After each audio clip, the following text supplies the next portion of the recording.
Hello friends, welcome to sports allrounder YouTube channel. Cricket தான், IPL தான் முக்கியமான match இருக்குல்ல. வேலைக்கிழமை சாயங்காலம் 7:30 மணிக்கு CSK versus Mumbai Indians at Wankhede stadium. ஆளுக்கு 5 கப்பு ஜெயிச்சு வச்சுருக்காங்க. எஸ், அதை தெரியுமேங்கிறீங்களா? எஸ், சும்மா சொல்லுமே, ஞாபகப்படுத்தோன்னு தான். ரைட். சிஎஸ்கே 2 மேட்ச் ஜெயிச்சு 4 தோத்துட்டாங்க. மும்பை இந்தியன்ஸ் 2 ஜெயிச்சு 4 தோத்தாங்க. ஆனால் மும்பை இந்தியன்ஸ் சரன்னு 7th பொசிஷன் போயிட்டாங்க. ஏன்னா அவங்க ரன் ரேட் ரொம்ப ஸ்ட்ராங்காக இருக்குது. எம்ஐயோட ரன் ரேட்டு +0.067, வேறு சிஎஸ்கே வந்து -0.780. இது வந்து towards the end of the tournament தான் அந்த நெட் ரன் ரேட் ரொம்ப டிஸ்டர்ப் பண்ணோம். இப்போ டூ ஏர்லி அதை பற்றி பேசுறதுக்கு. மேட்ச் முதல்ல ஜெயிக்கணும். எல்லா மேட்சும் தோத்துட்டே வந்து நெட் ரன் பார்த்துட்டு இருந்தால் ஒன்றும் வேலைக்கு ஆகாது. மேட்ச் ஜெயிக்கணும். இனி அது ஒரு பக்கம் இருக்கட்டும். நம்ம பின்னாடி பாவம் அவர் எப்பவும் கோமாக இருப்பார் ஓனர் வேறு. லக்னோ சூப்பர் ஜெயிண்ட், அது பின்னாடி கேகேஆர் இருக்காங்க. எனிவே, இது இம்பார்ட்டன்ட் மேட்ச் நாளைக்கு. அண்ட் மும்பை இந்தியன்ஸ் இப்போ தான் ஜிடி கிட்ட ஜெயிச்சுட்டு வந்திருக்காங்க. சிஎஸ்கே இப்போ தான் 10 ரனில் தோற்றோம் நம்ம எஸ்ஆர்ஹெச்சிட்ட. அது மட்டும் இல்லாமல் இன்ஜூரி ஆகிட்டார் வேறு ஆயுஷ் மாத்திரே. தோனி பஸ்ஸெலாம் ஏறினார், ஆனால் விளையாடல.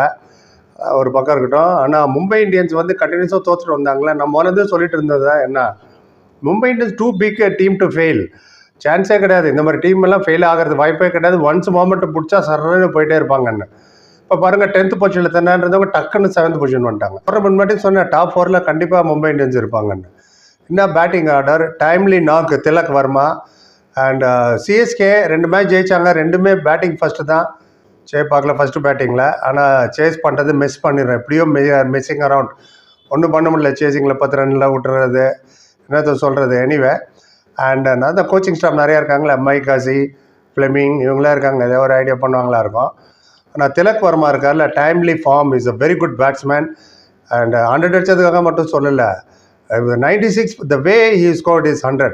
96 for 4 ஸ்கோருங்க. 12.3 ஓவர்ஸ் மும்பை இந்தியன்ஸ் குஜராத்துக்கு எதிராக அகமதாபாத்தில். அதுக்கப்புறம் அப்போ வந்து நானே ஃபர்ஸ்ட் இன்னிங்ஸ் பேசும்போது 22 பாலில் 18 ரன் தான்.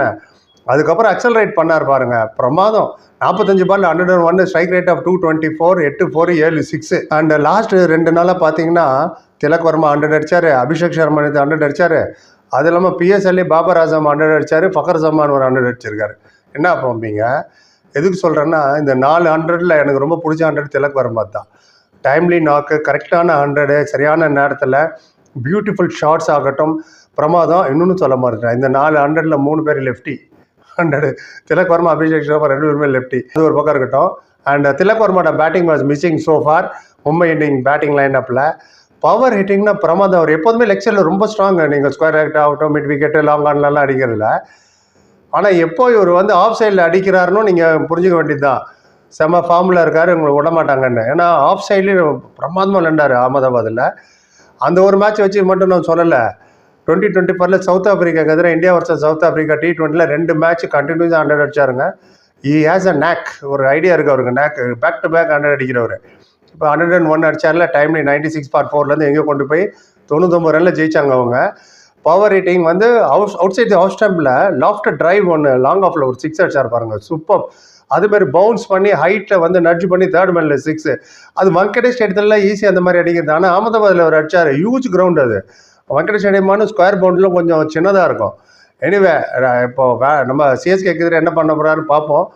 அண்ட் கேம் அவேர்னஸோடு விளையாண்டார், அது ரொம்ப முக்கியம். ஏதோ வந்து 100 அடிச்சேன் போகணும் இல்லாமல் எப்போ அக்சலரேட் பண்ணணுன்னு கரெக்டான அக்சலரேட் பண்ணி கரெக்டான ஸ்கோரு அவருக்கு சப்போர்ட்டும் கொடுத்தாங்க இவர் ஹார்திக் பாண்டியாவும். எனிவே, அவங்களோட பேட்டிங் எப்படி இருக்குன்னு டக்குன்னு பார்த்துருவோம். யார் யார் அவுட் பண்ணணும். 8 பேட்ஸ்மேன் இருக்காங்க. ஆமாம், QDK இந்த பையன் இருக்கார்ல, டேனிஷ் மலைவர், அவுட் ஆயிட்டார் போன மேட்ச்ல. ஆனால் is a very good player. Like Suryavanshi, Vaibhav Suryavanshi, Ayush Mhatre, Urvil Patel, அந்த கேலிபர் உள்ள பையன். அவர் ரொம்ப நல்லா பர்ஃபார்ம் பண்ணார் டொமஸ்டிக். அதனால தான் அவங்க எடுத்தாங்க எம்ஏயை. அதுவும் இல்லாமல் அப்புறம் நமன்தீர், அண்டர் ரேட்டட் பிளேயர். அவர் குவைட்டாக ஸ்கோர் பண்ணிட்டு போகிறாரு. Suryakumar Yadav number 4, due for big run. அவர்கிட்ட பேட்லேருந்து ஸ்கோரே வரல. அது வேறு அவரும் கவலையாக இருக்கும். ஆனாடா எனக்கு மேலேயும் கீழே அடிச்சுட்டே போகிறாங்க, ஸ்கோர் நம்ம அடிக்கலையான்னு. Tilak Varma very dangerous fellow. சொல்லிட்டேன் நம்மளால, பேக் டு பேக் 100 அடிக்கிறதுல அவர் சாம்பியன்னு. Timely form. Hardik Pandya any day is a good batsman, hitter.